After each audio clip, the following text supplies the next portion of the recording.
Το Άγιον Όρος είναι γνωστό ως το περιβόλι της Παναγίας.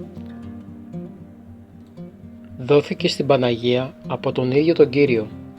Είναι ο κατεξοχήν τόπος που τιμάται, εμφανίζεται, ενεργεί και αναπαύεται το πρόσωπο της Υπεραγίας Θεοτόκου.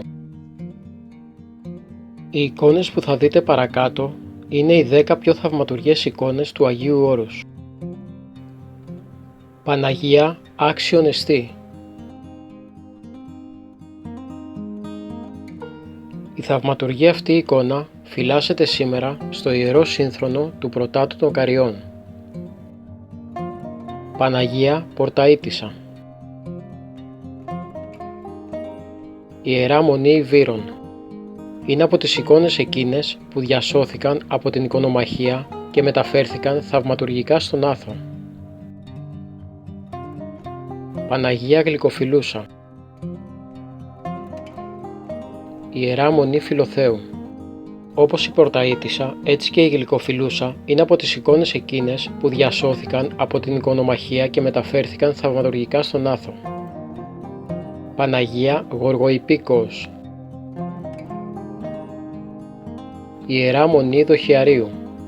Ένα από τα πολλά ονόματα που προσδίδουμε στην Παναγία μας είναι Γοργοϊπίκοος και η ομώνυμη θαυματουργή εικόνα της βρίσκεται στην Ιερά Μονή Δοχιαρίου Αγίου Όρους από το 1646. Παναγία Παραμυθία. Ιερά Μέγιστη Μονή Βατοπεδίου.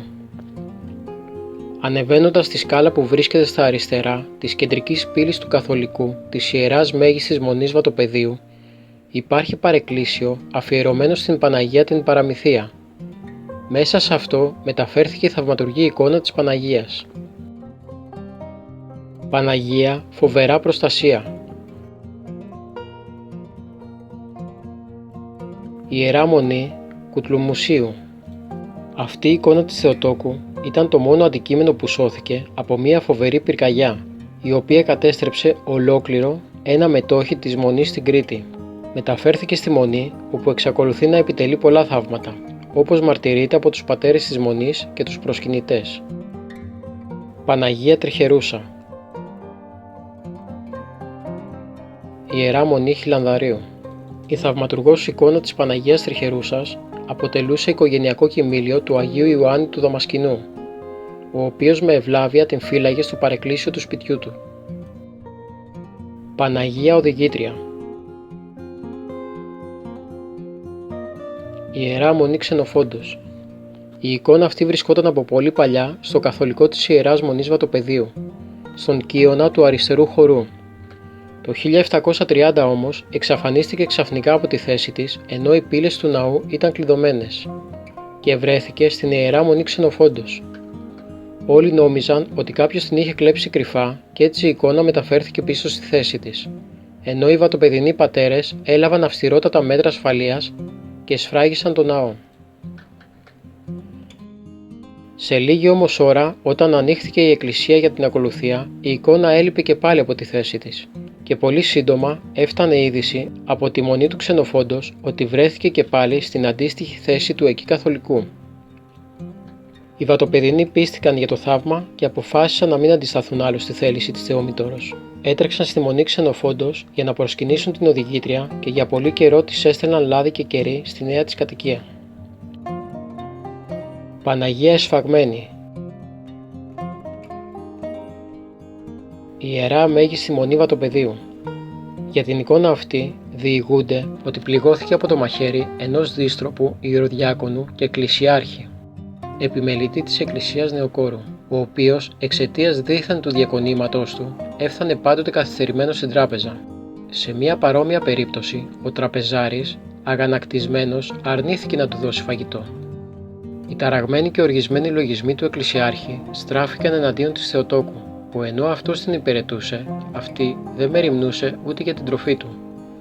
Από την πληγή αυτή ξεπετάχθηκε αίμα, το πρόσωπο της Παναγίας χλώμιασε, ενώ ο ιεροδιάκονος τυφώθηκε και έπεσε κάτω φρενόληπτος από τον έλεγχο της συνείδησης, μένοντας στην κατάσταση αυτή 3 χρόνια.